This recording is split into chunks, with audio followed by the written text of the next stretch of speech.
Peran teknologi informasi sebagai pilar pengembangan sistem informasi. Sistem informasi tidak bisa dipisahkan dari teknologi.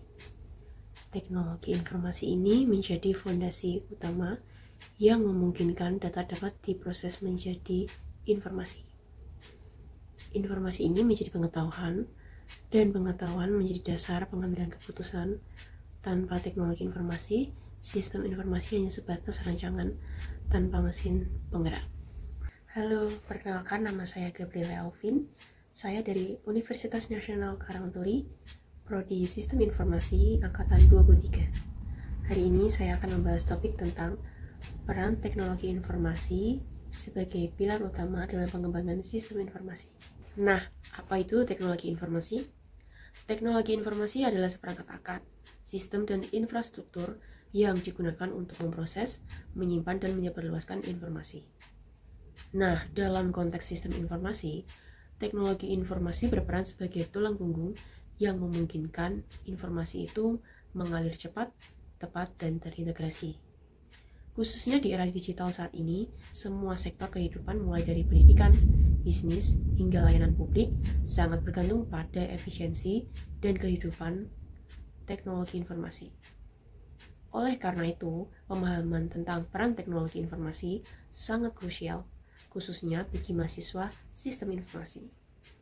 Selanjutnya, kita akan membahas tentang 4 peran strategis teknologi informasi dalam dunia akademik, bisnis, pelayanan publik, dan masyarakat.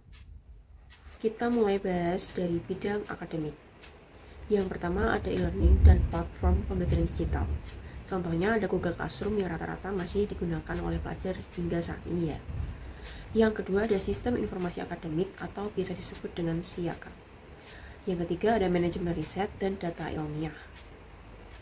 Nah, teknologi informasi merevolusi cara institusi pendidikan beroperasi e-learning atau juga berbasis virtual classroom yang kini menjadi bagian tak terpisahkan dari proses pembelajaran modern. Selain itu, sistem informasi akademik atau SIAKA juga memungkinkan pengelolaan administrasi kampus secara terintegrasi, mulai dari pendaftaran, jadwal kuliah, hingga nilai mahasiswa. Dan terakhir, penelitian juga semakin terbantu dengan adanya sistem manajemen referensi digital dan basis data ilmiah seperti Google Scholar yang rata-rata juga digunakan oleh mahasiswa ya. Selanjutnya kita bahas dalam bidang bisnis. Yang pertama ada Enterprise Resource Planning atau disebut ERP. Yang kedua ada e-commerce dan Customer Relationship Management atau CRM. Dan yang ketiga ada Business Intelligence dan Big Data. Nah, teknologi informasi mendorong transformasi digital dalam perusahaan melalui sistem ERP yang mengintegrasikan berbagai proses bisnis mulai dari keuangan hingga rantai pasok. Sistem CRM ini juga memungkinkan perusahaan untuk memahami kebutuhan pelanggan secara lebih personal serta meningkatkan kepuasan dan loyalitas kepada pelanggan.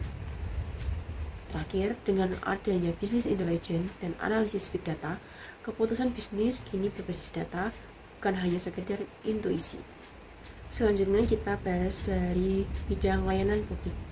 Yang pertama ada e-government dan smart city, yang kedua ada transparansi data publik, dan yang terakhir ada pelayanan administrasi berbasis aplikasi digital. Pemerintahan sampai kini mengembangkan e-government yang memungkinkan pelayanan publik dilakukan secara online, transparan, dan efisien. Teknologi ini seperti sistem antrian digital atau layanan administrasi via aplikasi hingga pemanfaatan data terbuka membuat masyarakat makin mudah mengakses hak-haknya. Dan konsep smart city yang digunakan untuk menggabungkan berbagai teknologi untuk membangun kota yang cerdas, inklusif, dan berkelanjutan. Dan yang terakhir kita bahas dari bidang keseharian masyarakat. Yang pertama ada aplikasi mobile, smart device, sistem transportasi digital, dan cloud storage dan komunikasi digital. Dari smartphone, aplikasi perbankan, pemesanan transportasi, hingga pengingat kesehatan, semua terhubung melalui sistem informasi. Teknologi informasi sendiri juga memungkinkan masyarakat untuk menjalani gaya hidup yang lebih produktif dan efisien. Terakhir, cloud computing juga memudahkan penyimpanan data secara aman dan fleksibel, serta kolaborasi jarak jauh menjadi semakin mudah untuk digunakan. Nah, setelah melihat betapa luas dan vitalnya peran teknologi informasi dalam berbagai sektor, tentunya kita juga perlu memahami satu hal penting, bahwa kemajuan teknologi bukan hanya membawa manfaat, tetapi juga melahirkan tanggung jawab dan tantangan baru. Maka dari itu, mari kita cermati seperti apa peluang besar yang bisa kita raih dan tantangan apa saja yang perlu kita hadapi untuk menghadapi perkembangan teknologi informasi yang semakin pesat ini. Kita mulai dari 6 peluang utama teknologi informasi dalam konteks sistem informasi. Yang pertama, permintaan SDM teknologi informasi yang tinggi. Zaman sekarang nih ya, banyak banget sektor mencari talenta digital seperti analisis data, pengembangan sistem, juga spesialis keamanan cyber ya. Yang kedua, lahirnya profesi-profesi baru. Contohnya sekarang yang lagi ngetrend banget itu pakai AI prompt engineer, digital transformation, konsultan, dan data analytics. Sekarang tuh apa-apa bisa dibuat menggunakan AI ya. Yang ketiga, ada inovasi produk dan layanan digital. Teknologi membuka ruang untuk menciptakan solusi berbasis aplikasi, platform digital, dan teknologi wearable. Yang keempat, ada peluang riset dan kolaborasi global. Nah, di poin ini menggunakan akses ke data besar dan komunitas riset internasional untuk memperluas ruang kontribusi mahasiswa. Yang kelima, munculnya startup berbasis teknologi. Teknologi informasi ini menjadi landasan bagi lahirnya banyak teknopreneur muda di bidang pendidikan, keuangan, dan pertanian digital. Dan yang terakhir, ada transformasi layanan publik yang inklusif. Teknologi informasi juga mendorong keterbukaan akses dan keadilan layanan seperti pendidikan daring dan e-health. Bahas peluang udah, sekarang kita lanjut bahas 6 tantangan strategis yang dihadapi. Yang pertama ada ancaman keamanan cyber. Ini paling beresiko untuk pencurian data, malware, dan serangan ransomware yang bisa mengganggu operasional sistem. Kedua, kesenjangan digital. Tidak semua masyarakat memiliki akses atau kemampuan memanfaatkan teknologi secara merata. Yang ketiga, kurangnya literasi teknologi informasi pada masyarakat. Nah, sampai saat ini aja masih banyak banget pengguna yang belum sadar pentingnya keamanan data pribadi, juga etika digital. Keempat, ketergantungan pada teknologi asing. Selain pengguna yang belum sadar pentingnya keamanan, sampai saat ini juga masih banyak software, platform, dan infrastruktur yang masih bergantung pada vendor luar negeri. Yang kelima, tantangan etika dan privasi data. Ini isinya untuk pengumpulan dan pemrosesan data yang harus memperhatikan regulasi dan hak-hak pengguna. Dan yang terakhir, ada tuntutan adaptasi cepat terhadap teknologi baru. Perubahan yang sangat cepat menuntut sistem informasi terus untuk diperbaharui dan tenaga kerja siap belajar hal baru. Bahas peluang dan tantangan udah, aku mau kasih contoh kasus. Yang pertama, ini dari Tokopedia. Dia menggunakan data science dan sistem informasi CRM untuk memahami perilaku pengguna dan menawarkan promosi yang tepat dengan sasaran. Contoh kasus kedua, Sia Unkartur. Sekarang juga sedang berjalan Siakad dan aplikasi mobile Sia Unkartur untuk mempermudahkan mahasiswa mengakses informasi akademik.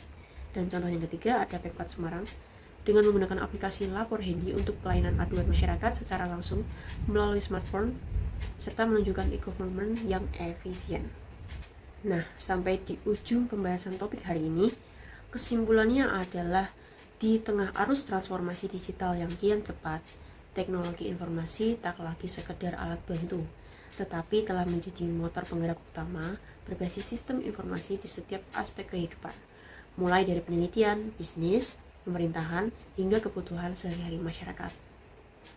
Peran strategis teknologi informasi terlihat dalam kemampuannya. Yang pertama, mengintegrasikan data menjadi informasi yang bermakna. Yang kedua, meningkatkan efisiensi proses kerja. Yang ketiga, mendorong inovasi dan pengambilan keputusan berbasis data. Lalu, bagi mahasiswa, sistem informasi ini adalah panggilan untuk terus mengasah kemampuan teknis dan analitis, membangun cara pikir kritis dan adaptif, juga menjaga etika dan keamanan digital di tengah kemajuan teknologi. Masa depan ada di tangan para inovator teknologi informasi, dan kalian para mahasiswa sistem informasi adalah bagian dari gelombang perubahan itu.